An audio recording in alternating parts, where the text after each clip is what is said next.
Are all spiritual traditions redeemable? The problem of perennialism. This is a question of semantics. If I wanted to be pedantic about this, I would also say it's as a matter of semiotics, epistemology, and theology, but the real problem is the semantic question that we are struggling with today. So many people have defined themselves as spiritual, but not religious, that we are driving a wedge deeper and deeper between the two modes of thinking, acting, and believing. This is a form of tribalism that does not serve the question at hand, but is very much at the heart of the issues facing people of faith. The catalyst for this post was a video by Foolish Fish about perennialism, religion, spirituality, and Jesus. I need to say from the start that while I mostly agree with Denis and everything he says in this video, I cannot redeem the term perennialism like he does, and in fact, I have similar feelings about the word Christian. If you want to see Denis's video before we proceed, I have embedded it on the page. I want to stress that my disagreement with it is a semantic one, but when it comes to faith, spirituality, and religion, semantics are vital. Since we cannot share experience with others, we have to have a common vocabulary, or at the very least a stipulated vocabulary, so we can discuss these issues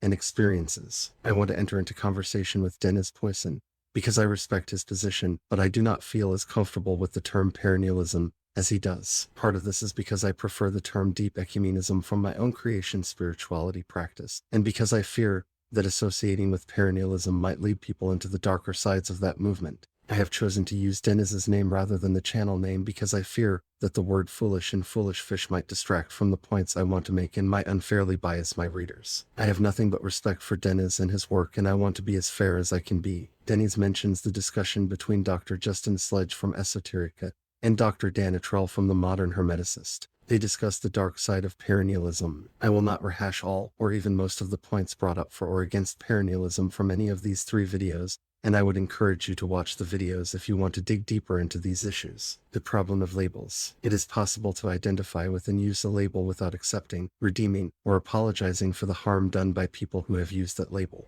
When I don't want to go into a long-winded explanation of my own faith, I still tell people that I am a former Roman Catholic who is still Christian, because those words give a simple explanation that is mostly true. I still have to disavow the abuses of both the Roman Catholic and the Christian churches, but the label is still useful. When I am willing to get into it, I tell people that I am a wayfarer who walks the 4 paths of creation spirituality, but that takes a lot more unpacking. Why do I prefer to call myself a wayfarer to a Christian? I do not want to appear to endorse the long legacy of imperialism, slavery, misogyny, queerphobia, and harm that the institutional Christian church has wrought on the world for the last 2,000 years. I do not want to include myself in with the Christian fascists that are doing so much harm to the country and world right now. I also see it as a way to connect with the earliest followers of Jesus, who referred to the life Jesus taught as the way. Like Denis, I see Jesus as my teacher and everything else as commentary on his teachings, and not even close to being on the same level as his teachings. My disassociation with the legacy of Christianity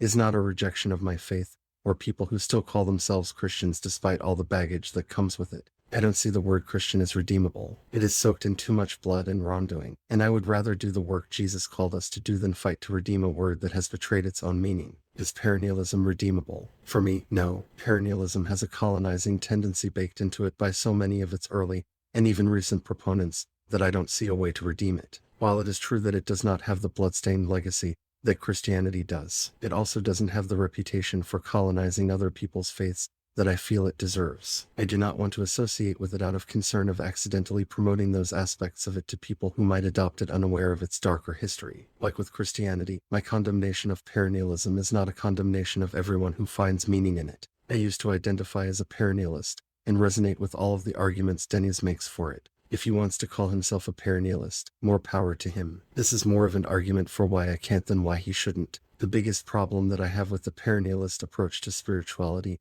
is the innate power imbalance at the heart of its practice, which I worry can misdirect, misuse, and even abuse the wisdom it is trying to hold dear. Standpoint theory and perennialism. Standpoint theory contends that humans produce knowledge through power relations that construct and divide social groups into dominant and non-dominant categories. Experiences within those categories produce different, unequal opportunities that cultivate distinct ways of knowing and being. Non-dominant group members can provide more complete knowledge about reality than dominant ones because they understand the world from both perspectives.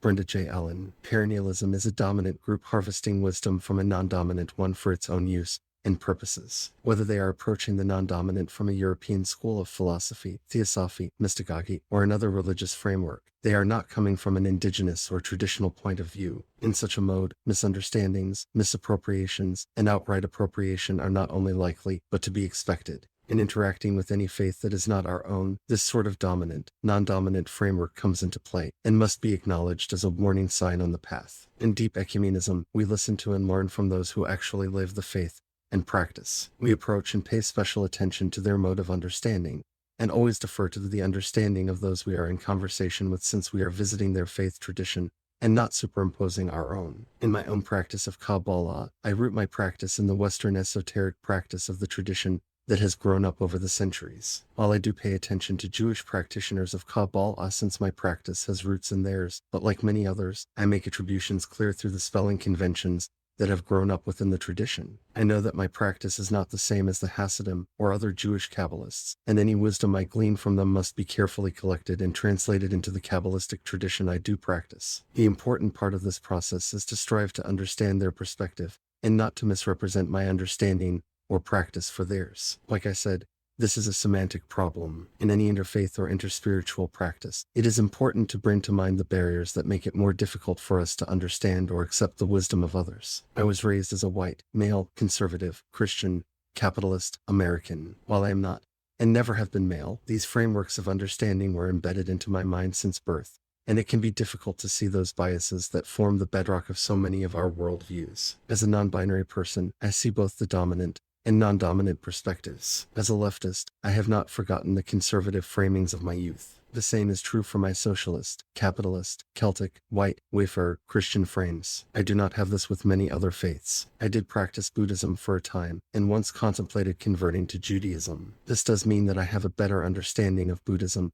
than I do of Judaism, but that will always be the perspective of a convert. Through this life experience, I can see the difference of my understanding of Christianity or Buddhism than any other religion or faith. That difference in experience gives me a very different experience to these faiths that I would never acquire through merely reading these texts or having conversations with practitioners of those faiths. Deep ecumenism invites us to enter this kind of interspiritual mode with these traditions other than our own, and recognizes the distinction of the depth of wisdom we have access to through such practices and encounters. Perennialism, as a whole, developed from an idea that to know the good is to do the good. Simply reading the texts of others can give the same understanding as the community that generated those texts. I hate to sound so defensive, but I am not saying that this is Denis's point of view or belief. He has an understanding that wisdom needs to be embodied to be attained, but perennialism, as a whole, does not. Does any of this really matter? Yes and no. Do I really care if Denis or anyone else call themselves perennialist? No, especially when they distance themselves from the more harmful aspects of the tradition like he does. My biggest concern is, as always,